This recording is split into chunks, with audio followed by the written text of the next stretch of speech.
recibir la enseñanza del día de hoy. Les invito a orar por un momento.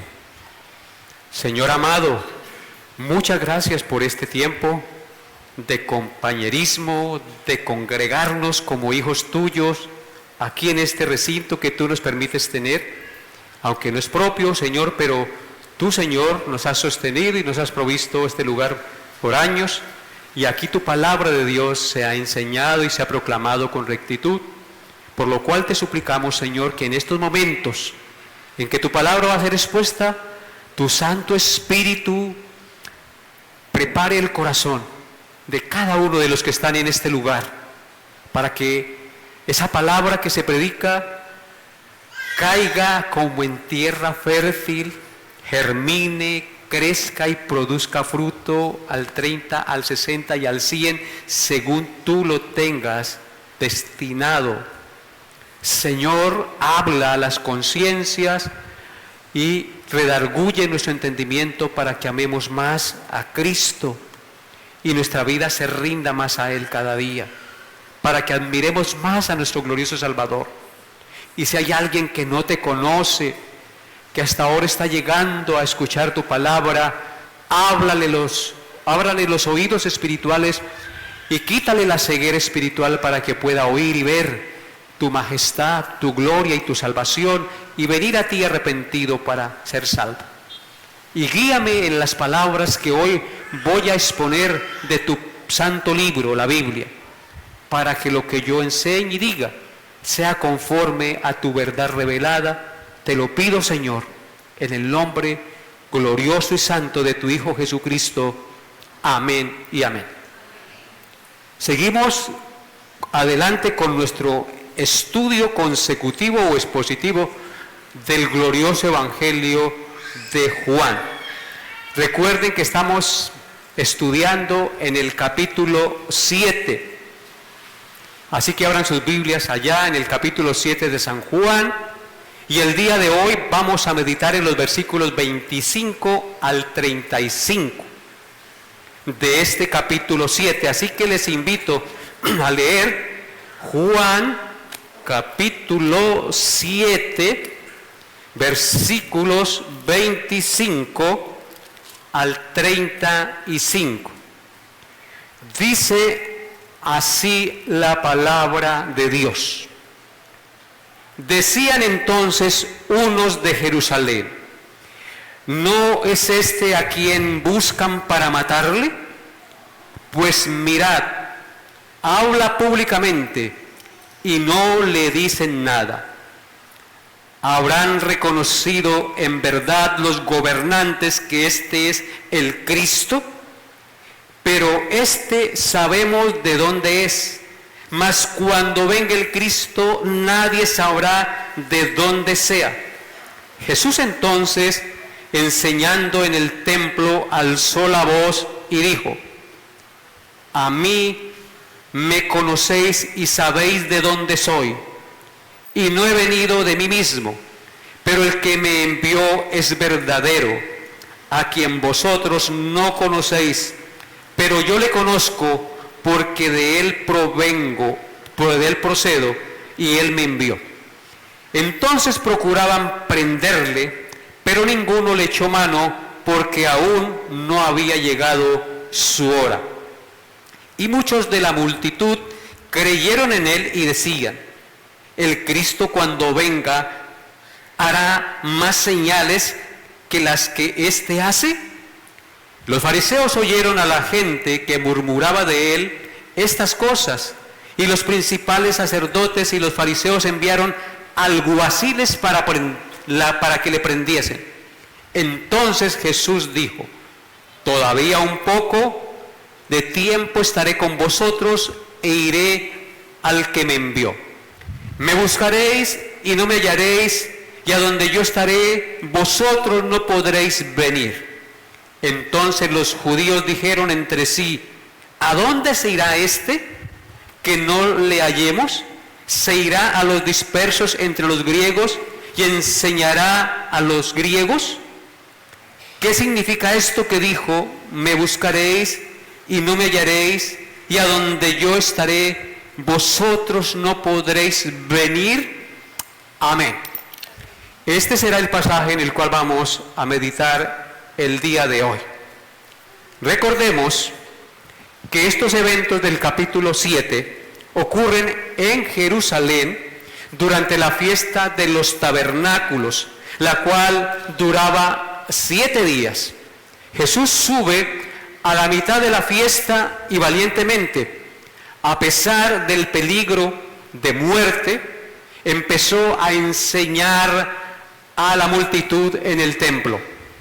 Y sus palabras y sus afirmaciones provocan un torbellino de opiniones sobre su identidad y su origen. Se formó un zaperoco de quién era este. Unos creían, otros no le creían, etc. Aunque muchos de ellos lo conocen porque saben de dónde viene, de qué pueblo procede, siguen teniendo dudas sobre quién realmente es el Señor. La gente está dividida. Algunos creen en Él, otros cuestionan su autoridad y buscan atraparlo y matarlo. En otras palabras, son momentos de una creciente tensión y confusión acerca del Mesías en Jerusalén. Así que este pasaje no solo revela la ceguera espiritual de muchos en su tiempo, sino que también nos desafía a nosotros hoy a examinar nuestra propia comprensión de Jesús y de las implicaciones de su mensaje para nuestra vida. Es un desafío también para nosotros hoy acerca del Señor Jesús. ¿Qué creemos? ¿Cuál es nuestra convicción acerca del Señor? Nuestro pasaje el día de hoy lo dividiremos en 4 encabezados. Primer encabezado: confusión y dudas acerca de la autoridad de Jesús, versículos 25 al 27. Segundo encabezado: la autoridad divina de Jesús declarada, versículos 28 al 29.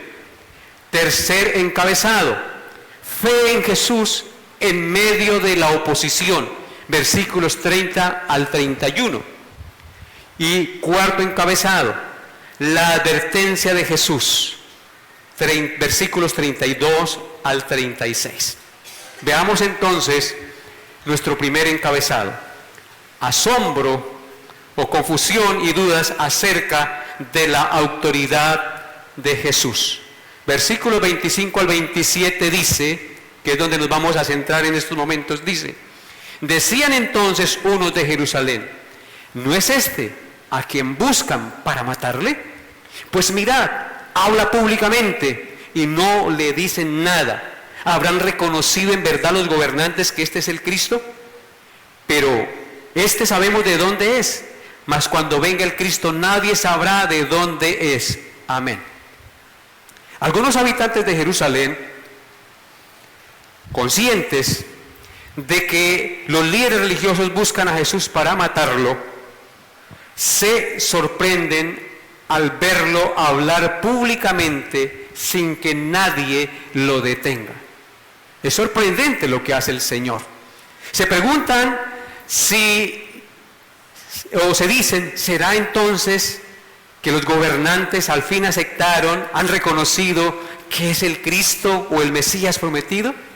Llegaron a esa conclusión. Como no le hacen nada, como no lo cogen y estaban buscándolo para matarlo, pero ahora publica y habla claramente en medio de la gente, debe ser que lo aceptaron como Mesías. Pero nada más equivocado que eso que estaban pensando.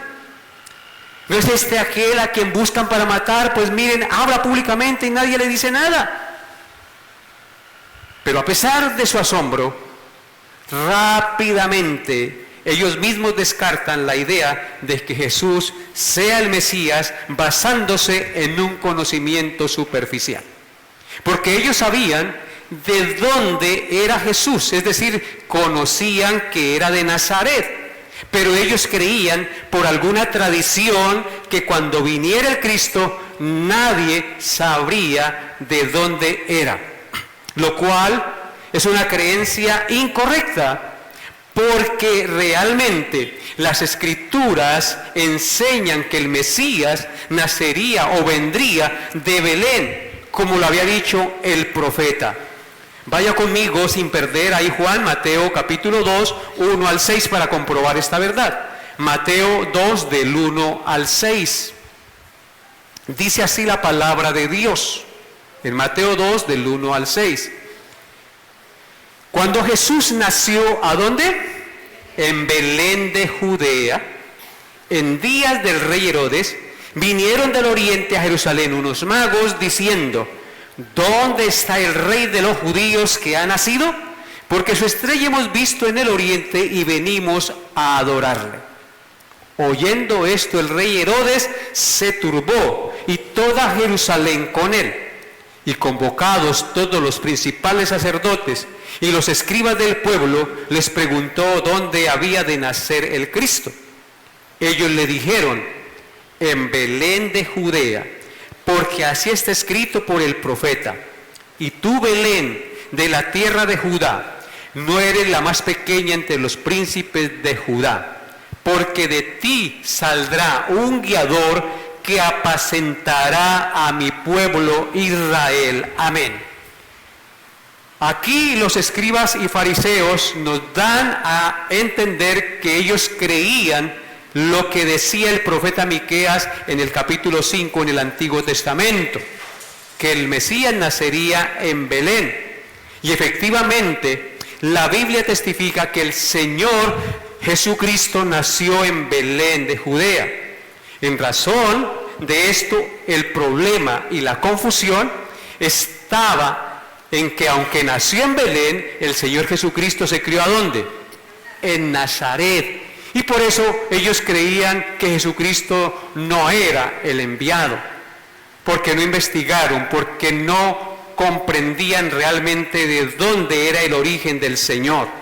Y como Nazaret era un pueblo pequeño, un pueblito insignificante, no creían que vendría de allí, mucho menos si era un descendiente de una familia humilde cuyo padre era carpintero. ¿Qué iban a creer ellos si se creían de la más alta estirpe? De este primer punto, amados hermanos, podemos aprender dos cosas para aplicarlas a nuestra vida. En primer lugar, podemos aprender acerca de la valentía de nuestro Señor Jesús.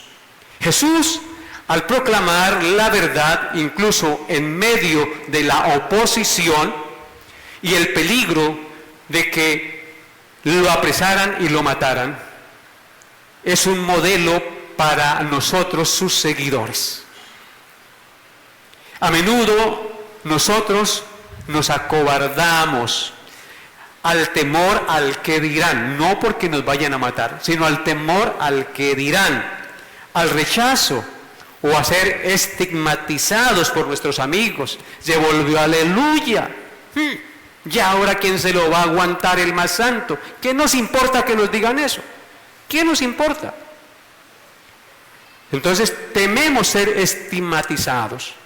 Nos paralizan esas preocupaciones y preferimos quedarnos calladitos, no hablar, por la convicción, pero la convicción que debe haber en nuestro corazón de la verdad de Dios y el poder del Evangelio debes impulsarnos, hermanos, valientemente para proclamar la verdad y decir con el apóstol Pablo en Romanos 1, versículos 16 y 17, escuchen lo que dijo él: porque no me avergüenzo del Evangelio, porque es poder de Dios para salvación a todo aquel que cree, al judío primeramente y también al griego.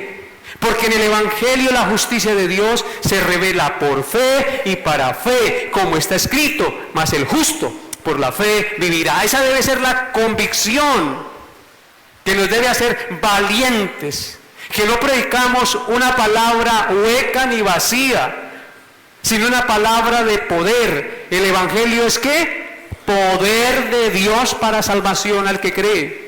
Por eso, si están llamados el próximo sábado a evangelizar, ¿Por qué no venir? Y salir a un parque, a algún lugar y repartir un folleto y decirle, mire, Cristo murió y pagó por tus pecados, arrepiéntete y cree en Él.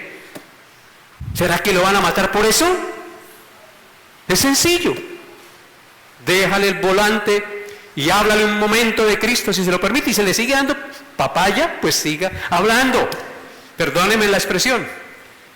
Pero hermanos, nosotros estamos llamados a proclamar al que es la vida, al que cambia, al que salva, al que transforma el corazón. Así que hablemos y no callemos.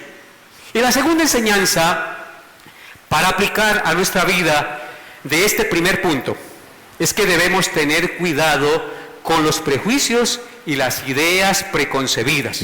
Porque así somos nosotros, tenemos muchos prejuicios e ideas preconcebidas que nos impiden hacer cosas. Estos hombres, con sus ideas preconcebidas de que cuando el Mesías apareciera no sabría nadie de dónde era o de dónde vendría, descartaron a Jesús como el Mesías por ser del insignificante pueblo de Nazaret y por su origen humilde y por no escudriñar ni investigar realmente de dónde venía Cristo el Señor. Así que, amados hermanos, los prejuicios y las ideas preconcebidas pueden cegarnos a la verdad, porque basamos nuestros juicios en apariencias o en entendimiento limitado solo a la tradición y no a las escrituras. Yo nací católico, mi papá fue católico, mi abuelo fue católico, mi abuela fue católica, yo muero católico. Y punto, y ya. Y nos quedamos en eso. Entonces, esas tradiciones nos impiden reconocer la verdad de las Escrituras y reconocer la obra y la persona de Dios.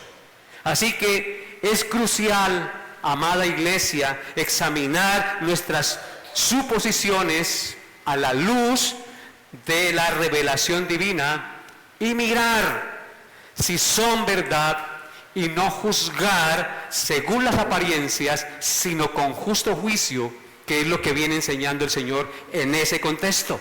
Es decir, debemos mirar más allá de las apariencias. Por eso la enseñanza para hoy lleva por título Más allá de las apariencias. Más allá de las apariencias. Teniendo claridad de que nuestro entendimiento acerca de las cosas espirituales viene al conocer al Señor a través de su palabra y su Santo Espíritu. Por eso Él dijo, y conoceréis la verdad, eso está en Juan 8:32, y conoceréis la verdad, y la verdad os hará libres, libres de esos prejuicios, libres de esas suposiciones, libres de esas tradiciones, de esas mentiras que hemos creído por años. La palabra de Dios nos quita el velo y nos permite ver la verdad y entender quién es Jesús, quiénes somos nosotros y cuál es la manera de agradar a Dios en este mundo. Y esto nos lleva a nuestro segundo encabezado: la procedencia y la autoridad divina de Jesús declarada. La procedencia y la autoridad divina de Jesús declarada. Versículos 28 al 29 del capítulo 7. Dice así la palabra de Dios. Jesús entonces, enseñando en el templo, alzó la voz y dijo: a mí me conocéis y sabéis de dónde soy, y no he venido de mí mismo, pero el que me envió es verdadero, a quien vosotros no conocéis, pero yo le conozco porque de él procedo y él me envió. Amén. Jesús alzó la voz y les enseñaba en el templo, dice el versículo 28. El enseñar a gran voz ante una multitud congregada en el templo es símbolo de autoridad recibida para proclamar la verdad de Dios. Ahora, ¿qué fue lo que les enseñó y les dijo o les proclamó el Señor? Escuchen, a mí me conocéis, les dice a gran voz, y sabéis de dónde soy. Y no he venido de mí mismo, Pero el que me envió es verdadero, les dice el Señor, a quien vosotros no conocéis. Pero yo le conozco porque de él procedo y él me envió.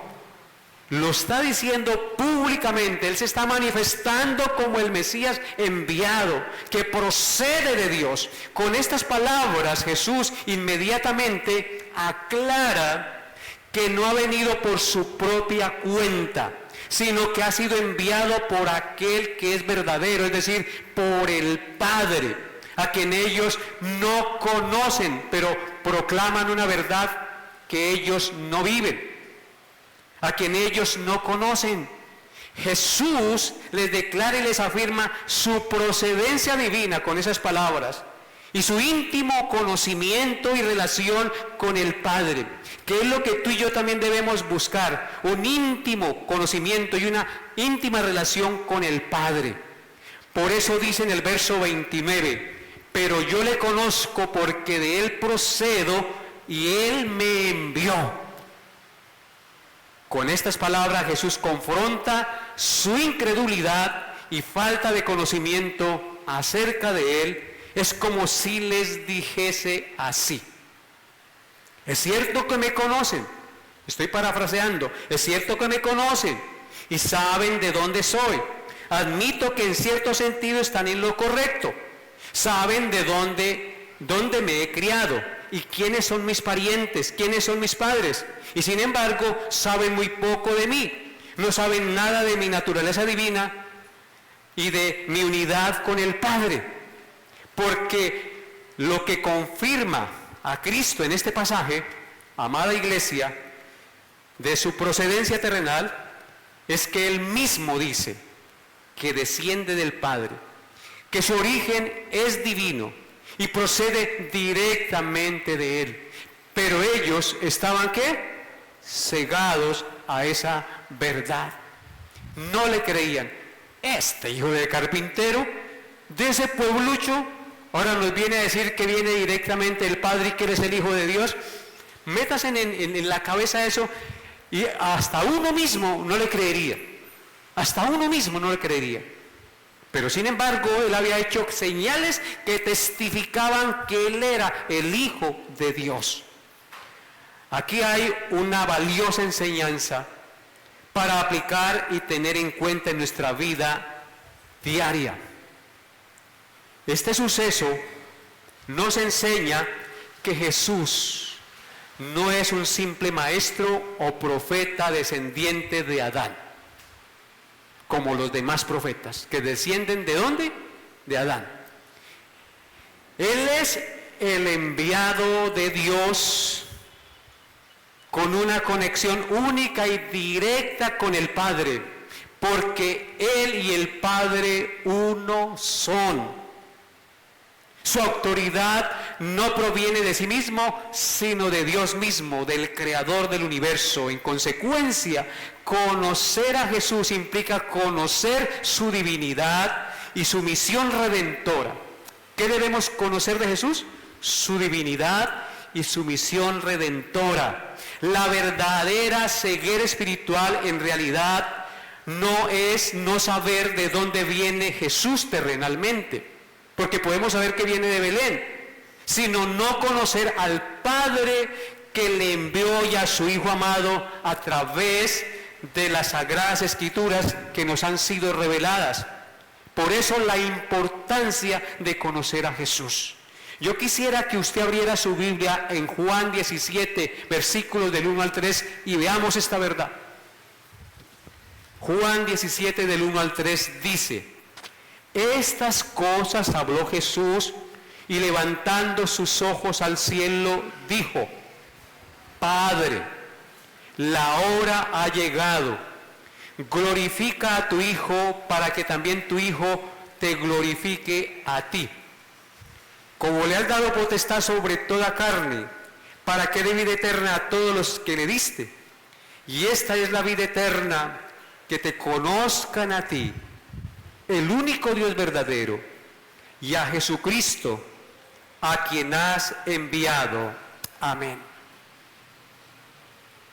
¿Qué es lo crucial en la vida cristiana? Conocer a Cristo. Conocer a Cristo es conocer al Padre. Conocer a Cristo es conocer la divinidad. Conocer a Cristo es la vida eterna. Observen lo que dice la palabra de Dios. Estas cosas habló Jesús y levantando los ojos al cielo dijo, en esta oración sacerdotal maravillosa, Padre, la hora ha llegado, hablando de su muerte. Glorifica a tu Hijo para que también tu Hijo te glorifique a ti. El Padre glorifica al Hijo y el Hijo glorifica al Padre en lo que hace. O sea que los dos se glorifican a sí mismos. Como le has dado potestad sobre toda carne, ¿quién fue el que le dio potestad a Cristo? El Padre. ¿Para qué le dio potestad? Para que le dé vida eterna a todos los que le dio el Padre. Él vino a salvar los que el Padre le da. Aquí está clarito. Y esta es la vida eterna. O sea que si usted quiere saber qué es la vida eterna, aquí está la definición de la vida eterna. Que te conozcan a ti, el único Dios verdadero, y a Jesucristo a quien has enviado. O sea que ¿qué vamos a hacer por la eternidad? Conocer a Cristo y conocer al Padre. Porque esa es la vida eterna, conocer al eterno Hijo de Dios y al eterno Padre Celestial en el poder del eterno Espíritu de Dios que mora en nosotros. Amén. En consecuencia, amados hermanos, la autoridad de Jesús proviene del cielo y nuestro respeto y obediencia a Él deben ir acompañados de una fe sincera, no solo de un reconocimiento externo de su mesianidad, sino de una convicción de corazón, porque Él es el glorioso Salvador que nos fue dado. Y esto nos lleva a nuestro tercer encabezado: fe en Jesús en medio de la oposición. Fe en Jesús en medio de la oposición. Versículos 30 al 31. Entonces procuraban prenderle, pero ninguno le echó mano porque aún no había llegado su hora. Y muchos de la multitud creyeron en él y decían, el Cristo cuando venga hará más señales que las que éste hace. Amén.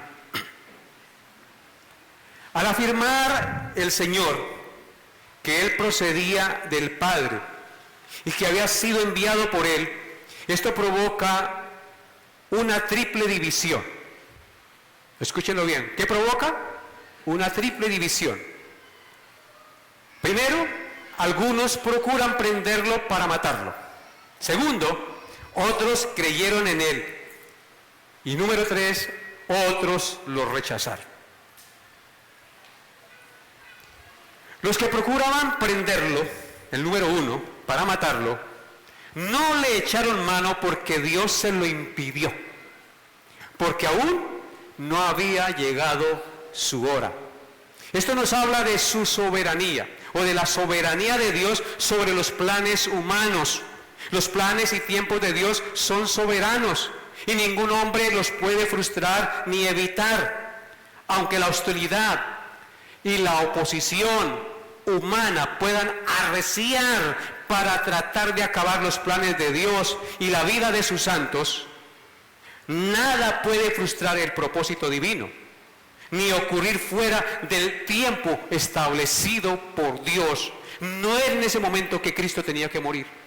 Por eso no le echaron mano, porque había alguien que le impedía a esos asesinos que estaban allí prestos a cogerlo y matarlo.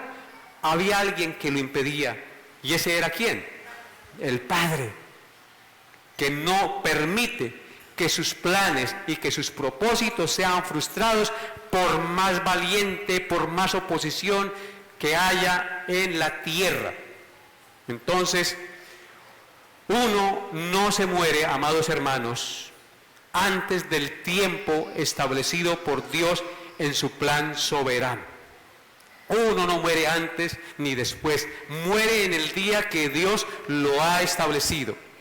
Y esta verdad nos da confianza y paz, sabiendo que nuestras vidas y la obra de Dios están en sus manos y nada pasará sin el permiso de la santa voluntad soberana de Dios. Nada pasará. Por eso esta doctrina es tan gloriosa, la doctrina de la soberanía de Dios y el control soberano sobre todas las cosas, desarrollando su decreto eterno sobre la humanidad. Y número 2, a los que dice el texto que creyeron en el Señor, fue porque Dios les dio la gracia de poder comprender que Él era el Mesías enviado por las sabias palabras que decía y las señales que hacía. No fue porque ellos fueron más inteligentes que los otros, fue porque Dios en su gracia misericordiosa abrió su entendimiento y les permitió comprender las señales que hacía y admirarse y recibir sus palabras con verdadero propósito. Y a los que lo rechazaron fue por su orgullo. Porque ese es el tercer grupo, los que lo rechazaron. Estos que lo rechazaron fue por su orgullo y dureza de corazón que no les permitió aceptar que un hombre sencillo y de humilde condición como Jesús fuera el Mesías enviado. Para ellos, el Mesías tenía que ser una persona de renombre y de estirpe, pero no podían concebir que un hijo de un humilde carpintero lo fuera. Y por eso lo rechazaron, por su orgullo, por su altivez y sus prejuicios. Amados hermanos, en momentos cuando parezca, escúchenlo bien, en momentos cuando parezca que todos rechazan a Jesús, debemos mantener la fe y confiar en que Dios tocará el corazón de algunos. Entre toda esa multitud que parecía hostil y que no creía en el Señor, hubieron unos que creyeron. Hubieron unos que creyeron, así que nosotros tenemos que mantener la fe aunque parezca que ninguno crea, porque siempre habrá alguien que crea en el Señor. Dios tiene escogidos en todas partes y van a creer para salvación. Dios tiene un tiempo perfecto para manifestar su obra, porque el Evangelio es poder de Dios para salvación. La palabra de Dios es como espada de dos filos, es como martillo que quebranta la piedra, hermanos. Así que hablemos y no temamos. No es su poder el que convence, es la palabra de Dios y su Santo Espíritu. Nosotros simplemente somos instrumentos en sus manos. Hablemos y no callemos. Confía, hermano que me escucha, en la autoridad de Jesús. No permitas que las dudas del mundo y sus filosofías nublen su fe en Jesús. Recuerda que Él es el camino, que Él es la verdad y que Él es la vida. Si creemos eso, Él es el camino, la verdad y la vida, y si proclamamos eso, tarde o temprano alguno creerá. Querido hermano, busca entender más y más quién es Jesús. Busca entender más y más cada día quién es Jesús.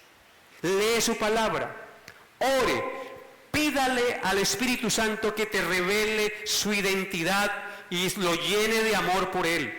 Recuerde que la Escritura dice en 1 Juan 5:14, y esta es la confianza que tenemos en Él, que si pedimos alguna cosa conforme a su voluntad, Él nos oye. Si nosotros le pedimos que nos dé almas, que nos dé la gracia de llegar al corazón de otro, ¿será que el Señor no nos lo va a conceder? Claro, a conceder, perdón. ¿No será que no nos lo va a conceder? Claro que sí, porque le estamos pidiendo algo conforme a su voluntad. Recuerde, y esta es la confianza que tenemos en Él, 1 Juan 5:14, que tenemos en Él, que si pedimos alguna cosa conforme a su voluntad, Él nos oye. Él nos oye y Él es poderoso para cumplirla. Así que, hermano y hermana, mantén la fe en medio de la oposición y de las pruebas. No te desanimes. Ora y pídele al Espíritu Santo que te revele esa identidad y esa verdad para poder llegar al corazón de los pecadores. Sé testigo de la identidad de Cristo como cristiano. Porque Él dijo, recibiréis poder cuando haya venido sobre vosotros el Espíritu Santo y me seréis testigo en Jerusalén, en toda Judea, en Samaria y hasta lo último de la tierra. Es lo que dice la Escritura. Comparte con otros quién es Jesús en tu vida, mostrando su amor, mostrando su bondad con los que te relacionas. No te avergüences de Cristo, porque si tú te avergüenzas de Él, Él también se avergonzará de ti cuando Él venga en la gloria de sus ángeles. Eso es lo que dice la Escritura en Marcos 8:38. Marcos 8:38 dice, porque el que se avergonzare de mí y de mis palabras en esta generación adúltera y pecadora, el Hijo del Hombre se avergonzará también de él cuando venga en la gloria de su Padre con sus santos ángeles. Hermano, si a usted no le da temor estas palabras, pues tal vez no ha nacido de nuevo. Escuchen, Marcos 8:38. Porque el que se avergonzare de mí, dice Cristo, y de mis palabras en esta generación adúltera y pecadora. ¿Cómo es esta generación? Adúltera y pecadora. No podemos avergonzarnos de las palabras del Señor, que son poder de Dios para salvación, en medio de esta generación adúltera y pecadora. Porque si te avergüenzas, el Hijo del Hombre se avergonzará también de él cuando venga en la gloria de su Padre con sus ángeles. No te avergüences de decir que eres cristiano. No te avergüences de hablar de Cristo. Sé valiente y proclámalo. No te avergüences de Él. Recuerda que Jesucristo es la luz del mundo y el que le sigue no andará en tinieblas, sino que tendrá la luz de la vida. Y esto nos lleva a nuestro cuarto y último encabezado de nuestra enseñanza el día de hoy. La advertencia de Jesús. La advertencia de Jesús. Versículos 32 al 36.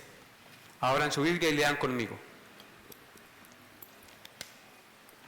Dice así la palabra de Dios. Versículo 32 al 36. Los fariseos oyeron a la gente que murmuraba de él estas cosas. Y los principales sacerdotes y los fariseos enviaron alguaciles para que le prendiesen. Entonces Jesús dijo, todavía un poco de tiempo estaré con vosotros e iré al que me envió. Me buscaréis y no me hallaréis, y a donde yo estaré vosotros no podréis venir. Entonces los judíos dijeron entre sí, ¿a dónde se irá este que no le hallemos? ¿Se irá a los dispersos entre los griegos y enseñará a los griegos? ¿Qué significa esto de que dijo, me buscaréis y no me hallaréis, y a donde yo estaré, vosotros no podéis venir? Amén. Entonces aquí vemos la advertencia de Jesús. Los fariseos envían alguaciles en el versículo 32, al oír los murmullos de la gente y las cosas que decían de él, y más cuando dieron a entender, este predica públicamente y nadie le echa mano. Ahora está llamándose Dios y enviado de Dios y nadie le dice nada. Entonces los fariseos enviaron alguaciles para que arrestaran a Jesús. Entonces en los versículos 33 y 34, al ver esto, Jesús hace una advertencia anunciando su partida de este mundo, es decir, su muerte y su resurrección. Jesús les dice, todavía un poco de tiempo estaré con vosotros e iré al que me envió. Vuelve y ratifica que Él es enviado de Dios. Que Él no vino por su propia cuenta, que vino del cielo, enviado de Dios. Todavía un poco de tiempo estaré con vosotros e iré al que me envió, les dice Él. En otras palabras, anuncia su futura ascensión al Padre que le envió después de su muerte y resurrección, aunque está no de manera clara sino de manera velada. Eso es lo que está queriendo decir el Señor. Y en el versículo 34 les advierte que después de que Él se vaya, no podrán hallarle, ni tampoco ir a donde Él está. Les dice, me buscaréis y no me hallaréis, y a donde yo estaré, vosotros no podréis venir. Amados hermanos, esta es una advertencia general sobre las consecuencias de rechazar al Señor Jesús. Muchos de los que estaban allí en esta audiencia le habían rechazado, no creían en Él y otros buscaban matarle, aunque unos creyeron. Llegará un momento, hermanos, en que la oportunidad de encontrar y recibir al Señor se habrá perdido. Y se habrá perdido para aquellos que no se arrepienten y que persisten en su pecado e incredulidad. ¿Qué dice el Señor? Me buscaréis y no me hallaréis, y a donde yo estaré, vosotros no podréis venir. Ellos razonan y dicen, entonces los judíos dijeron en el verso 35, entre sí, ¿a dónde se irá este? Que no le hallemos. ¿Se irá a los dispersos entre los griegos y enseñará a los griegos? ¿Qué significa esto de que dijo, me buscaréis y no me hallaréis, y a donde yo estaré vosotros no podréis venir? ¿Qué vemos aquí? Una ceguera espiritual, un razonamiento meramente terrenal y humano. Ellos no podían ver más allá de sus narices. Estaban cegados por su odio, por sus prejuicios, por su cultura, por sus tradiciones. Eso es lo que estamos viendo aquí. Cuando Él dice que se va, ¿será que se va para los dispersos en Grecia? Los judíos que habían quedado por allá dispersos, ¿se irá a enseñarles a ellos y a los griegos también? Pensaron de manera terrenal. No pudieron ir más allá al plano celestial porque estaban cegados. Por eso, hermanos, cuando uno predica y la gente no le entiende es porque están ¿cómo? Cegados, sin entendimiento.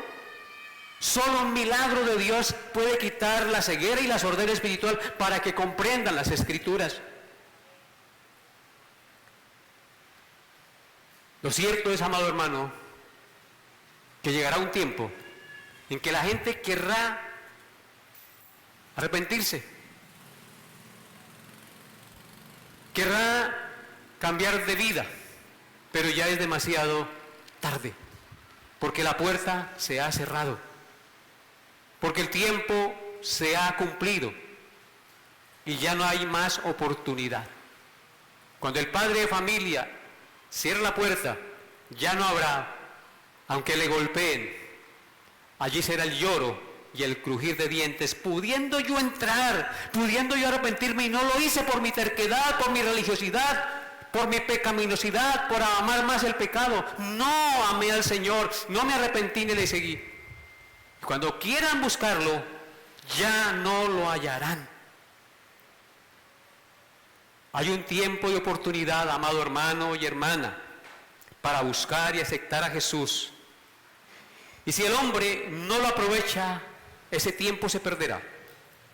Rechazar la luz ofrecida puede llevar a una ceguera espiritual tal que incluso, escúchelo bien, deseando encontrarlo después, sea demasiado tarde o imposible, porque el tiempo se ha acabado y la puerta se ha cerrado. Escuchen lo que dice Proverbios, capítulo 1, versículos 24 al 33. Proverbios 1, 24 al 33, yo quiero que vayan todos allá. Proverbios 1, 24 al 33 dice la palabra de Dios. Escuchen con atención si no lo han encontrado, pero si ya lo encontró, léalo conmigo.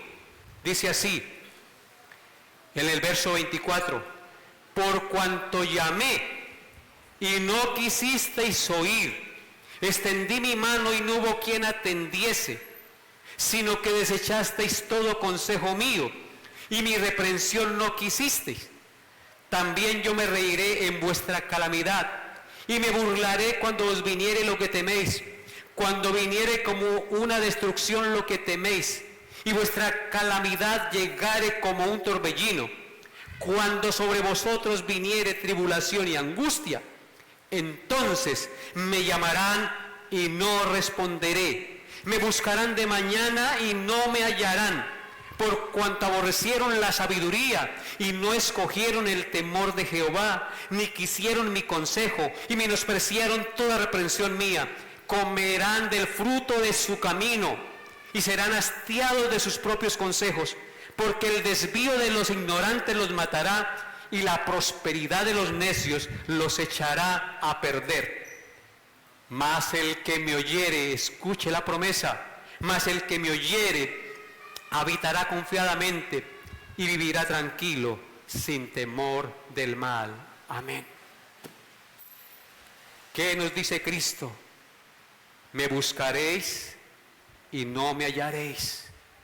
Y a donde yo estaré, vosotros no podréis venir. No espere. Buscar a Cristo cuando esté viejo. Voy a vivir la vida y cuando esté viejo, ahí sí, me pongo juicioso.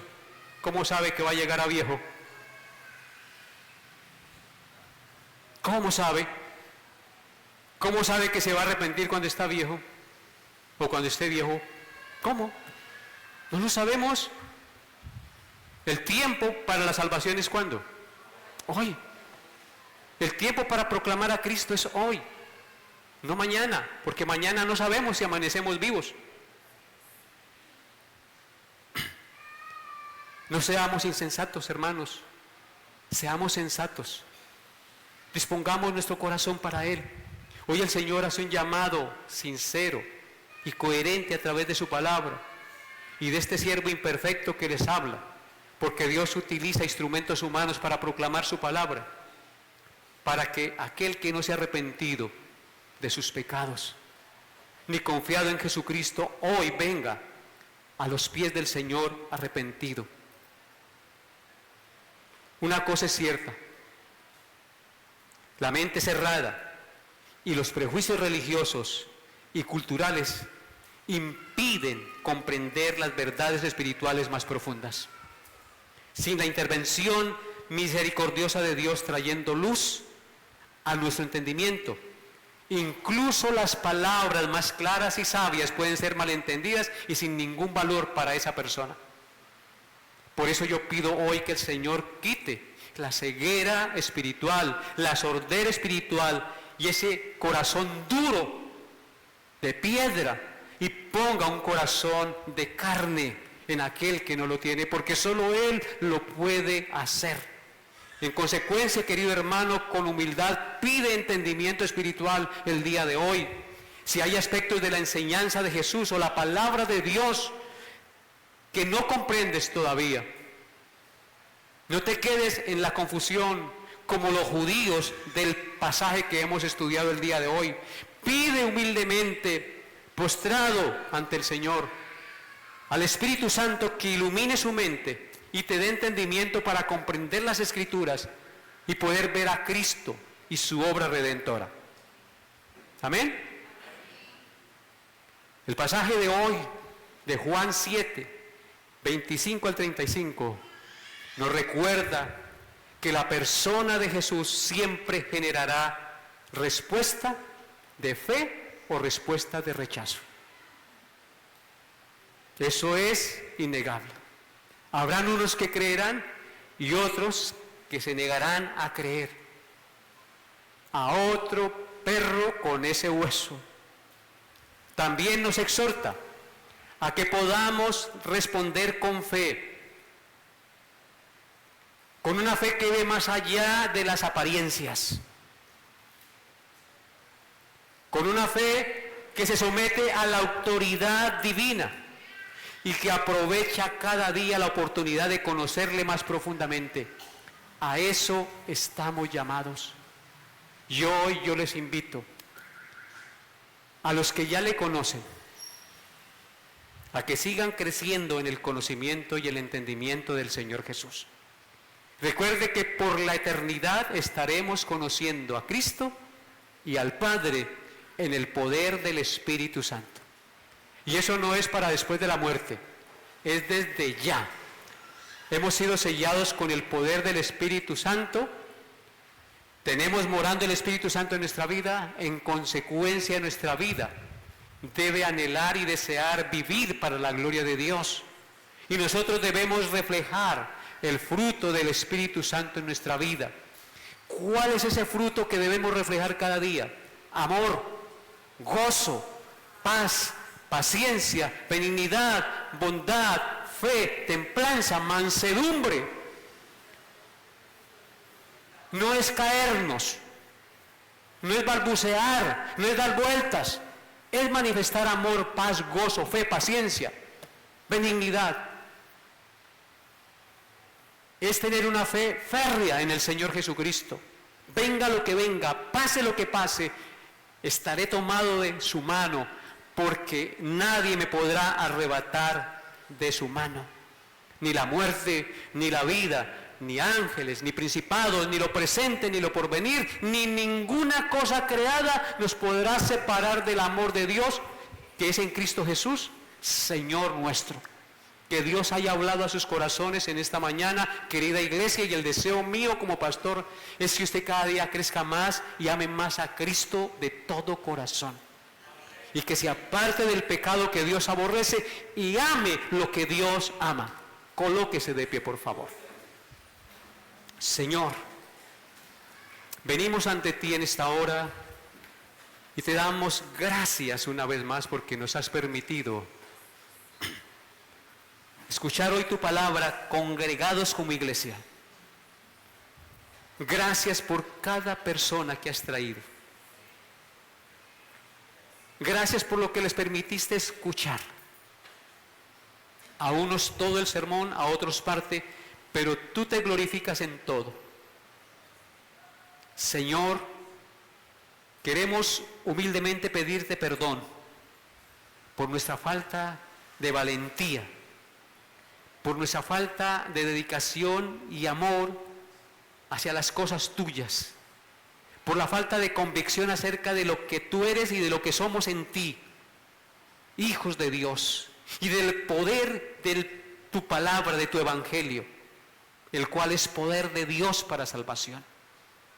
Ayúdanos, Señor, ayúdanos a crecer, ayúdanos a apartarnos de aquellos pecados que nublan nuestro entendimiento y que nos impiden tener una mejor concesión de lo que eres tú, de lo que eres como hijo, como Dios y como Salvador.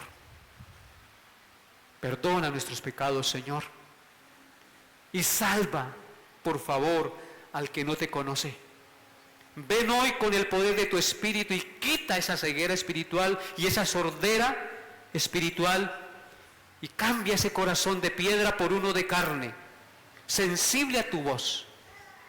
Que hoy haya un nuevo nacimiento o nuevos nacimientos en este lugar y aún en los que escuchan por las redes sociales. Te pido, Señor, que salves al perdido. No sabemos quiénes son, pero tú sí lo sabes. Por eso a ti clamamos, que tienes el poder para hacerlo. Y Padre, que al salir de este lugar tú nos lleves en tu paz y en tu cuidado y protección, y durante la semana nos permitas ser luz y testimonio en todo lugar donde tú nos permitas estar, empezando en nuestra propia casa. Te lo pedimos en el nombre de Jesús. Amén y amén. Que la paz de Dios, que sobrepasa todo entendimiento, guarde sus corazones y pensamientos en Cristo Jesús. El culto ha terminado. Dios lo lleve en su paz, pero no se